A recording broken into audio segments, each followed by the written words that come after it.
Hindi, parang nalilitan ka sa akin eh. 4'11 ka lang eh. Oo, ngayon na inugali yung ugali mo. Ayaw mo. Inantayan yung kakupalan mo. Mukhang nauwi na sa totoong demandahan ang tinaguriang online Biklaban of the Year sa pagitan ng kakamping content creator na si Gino Monreal Hinolan at certified DDS na si Doc Mikey Bugayong. Boxing tayo. Kahit saan, yung parang tore, basket, gano'n ang eksena. Kahit saan, pupunta ako. Ano? Pero bago pa man tuluyang magharap sa korte, ang dalawang baklang to, mukhang may isa ng biglang naglaho umano sa social media. Ayaw mo. Nainis ka. Napipikon ka. Laban! Ako pa ang hinamon mo? Putay na baklang area ako. Since yesterday, napansin ng mga netizen na parang nawala sa ere ang Facebook account ni Gino. At syempre, sino pa ba ang unang nakapansin? Abay ang mga matagal na niyang kaaway sa DDS community. Nangunguna riyan ang lagi niyang ka-online bardagulan na si Igit Girl Tio Moreno. Kung missing in action man ang Facebook account ni Gino, buhay pa naman ang kanyang TikTok account.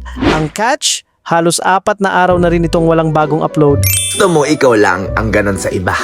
Pero pag ginawa sa'yo, naasar ka. Lumaki ako sa Etibac. Ako ang binangga mo? Bakla.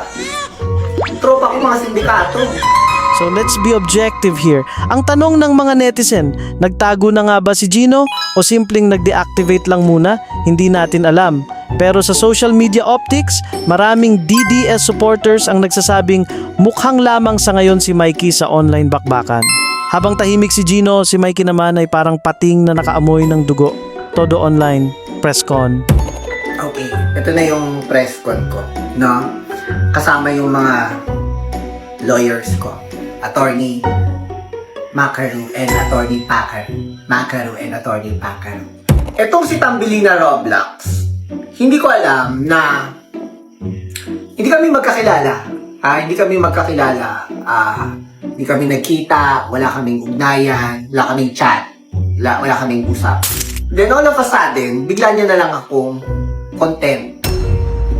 Biglang ako na yung dinodog show niya, ako na yung amats niya, no? Mga 5 araw na ang nakalipas, nag-post si Mikey at paulit-ulit niyang binanatan ang tinawag niyang Tambilina Roblox. Hindi man niya direktang pinangalanan si Gino, mismong mga DDS followers niya ang nagsabing ito umano ang tinutukoy niya. Ayon kay Mikey, napikon siya matapos umanong hikayatin ni Gino ang kanyang followers na i-cancel siya dahil sa pagiging DDS. At dito na niya ibinulgar na hindi na raw biro ang usapan. Ang content niya is, kayo ang naglagay kay Doc Mikey sa platform na yan, binigyan nyo kasi ng platform, kayo din ang magtatanggal sa kanya. Tignan mo katarantaduang kadesperado kang hayop ka. Ganun ka lumaban. Nag-hire na daw ito ng lawyers, as in with S. Ayon kay Mikey, araw-araw umano siyang ginagawa ng content at posts ni Gino. Tambili na Roblox? Ganun ka maglaro?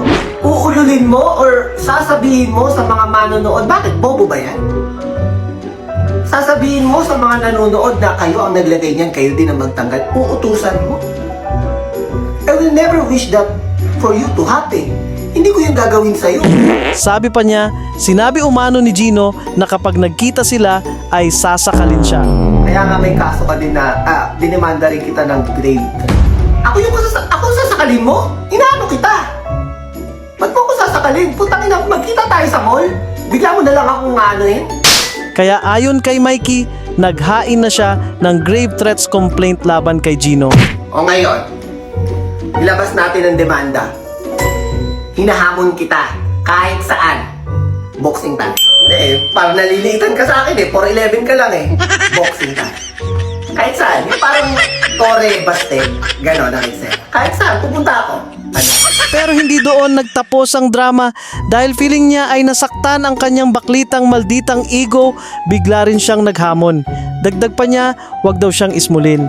At ang kanyang pang DDS na tirado. Laban! Ako pa ang hinamon mo? Putay na baklang area ako. Lumaki ako sa Etibac. Ako ang binangga mo? Bakla. Tropa ko mga sindikato. Oh, ayan. Is that an admission against interest? Na tropa daw siya ng sindikato, certified DDS nga si Lola Mikey. Ang tanong, Davao Syndicate ba o Chinese Mafia? Sa panig naman ni Gino, sinubukan naming hanapin ang ilan sa mga dating videos at banat niya laban kay Mikey. Pero dahil hindi na ma-access ang kanyang Facebook account, karamihan sa mga ito ay hindi na makita. Pinantayan yung kakupalan mo. Ayaw mo. Ang isa sa iilang natirang bakas ay ang meme response niya noon tungkol sa pang-aasar sa kanyang 4'11" height. Sa lahat ng nagsasabing 4'11 yung height ko, wait lang. Wala akong tape ko siya. Posible ring may ibang dahilan kung bakit nawala ang Facebook account ni Gino. Wala pang kumpirmasyon kung siya ba mismo ang nag-deactivate nito, na-suspend ang account o may iba pang dahilan, kaya hindi rin natin masasabing nagtago siya dahil lang sa banta ng demanda. Good evening everybody. No? Meron lang akong 5 manifestations sa mga pinaggagawa ko ngayon. No? Ito lang yung mga manifestations. Your Honor, I have manifestation. Objection, Your Honor. Samantala, tuloy-tuloy pa rin ang manifestations ni Mikey sa social media. Iginiit niyang itutuloy niya ang kaso dahil hindi raw niya hahayaang masira ang pangalan at negosyo na matagal niyang binuo. Pero nagdemanda ako kasi gusto kong lumaban. I'm not pikon. Niyaya ko nga ng boxing, wala, di ba? Nag-deactivate. Siyang pikon. Tambelina Roblox, ito is my second manifestation is mahirap makasuhan. Sino sa atin ang nagsasabi ng totoo? Kailangan may matira. At ang kanyang matapang na pagtatapos, So, kailangan isa sa atin matira. Pag nabasura ang kaso, panalo ka. Pag napakulong kita, panalo ako. Yun lang. Di ba? so mukhang malayo pa ang ending ng beklaban na ito. Ang tanong ngayon ng mga netizen, magpapakita pa ba si Gino para sumagot sa mga aligasyon o sa korte na magkakaalaman kung sino talaga ang may alas?